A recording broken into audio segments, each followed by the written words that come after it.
272 जजों ने, नौकरशाहों ने, राजदूतों ने इन्होंने चिट्ठी लिखी, और चिट्ठी प्रधानमंत्री को नहीं लिखी है, चिट्ठी राहुल गांधी को लिखी। और इस चिट्ठी के पीछे किसकी चिट्ठी होगी कि आप चिट्ठी लिख दीजिए, इसके लिए किसकी चिट्ठी इनके पास में गई होगी? जरा इस बात को सोचिए आप। और इस चिट्ठी के अंदर कहा गया कि राहुल गांधी चुनाव आयोग को, इलेक्शन कमीशन को बदनाम कर, यानी बिहार चुनाव से पहले राहुल गांधी प्रेस कॉन्फ्रेंस करते रहे, चुनाव आयोग को लेकर के सवाल पूछते रहे, चुनाव आयोग उन सवालों का जवाब देता नहीं है। दूसरी जो प्रेस कॉन्फ्रेंस हुई उसमें तो सीधे तौर पर ज्ञानेश कुमार ने जवाब ही नहीं दिया। पहली प्रेस कॉन्फ्रेंस हुई थी राहुल गांधी की प्रेस कॉन्फ्रेंस के बाद में, तो उसमें चुनाव आयोग ने, ज्ञानेश कुमार ने कहा था कि या तो 3 सप्ताह के भीतर सबूत दे या माफी मांगे, ये बात कही थी। लेकिन उसके बाद में ना तो कोई राहुल गांधी पर कार्रवाई हुई, ना राहुल गांधी से कोई जवाब मांगा गया, और ना राहुल गांधी ने इसके बाद में चुनाव आयोग को लेकर के कोई पर्टिकुलर जवाब उनके पास में भेजा।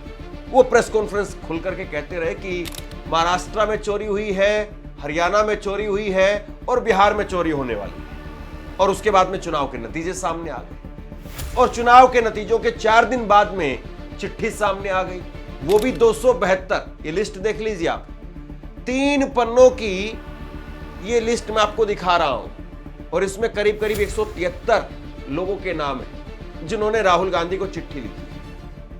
क्योंकि कल ही कांग्रेस की तरफ से कहा गया था कि हम दिसंबर में ही रामलीला मैदान भरेंगे, दिसंबर के पहले सप्ताह में ही रामलीला मैदान भर करके चुनाव आयोग को एसआईआर को लेकर के घेरने का काम करेंगे। एक जरा ये भी देख लीजिए आप, चुनाव आयोग इस वक्त में एसआईआर करवा रहा है, और एसआईआर के नाम पर कैसे लोग अपनी जान दे रहे हैं, बीएलओ अपनी जान दे रहे हैं। अलग अलग स्टेट्स में बीएलओ अपनी जान देने के लिए मजबूर है। पश्चिम बंगाल के अंदर ड्यूटी में लगी महिला ने दम तोड़ दिया, वहां पर बीएलओ ने खुदकुशी कर ली। ऐसे ही मध्य प्रदेश की खबर है, यहां पर भी दतिया के अंदर बीएलओ उन्होंने खुदकुशी कर ली। केरल में भी ऐसी खबर सामने आई, पश्चिम बंगाल के अंदर भी ऐसे ही बीएलओ वो अपनी जान देने के लिए मजबूर है।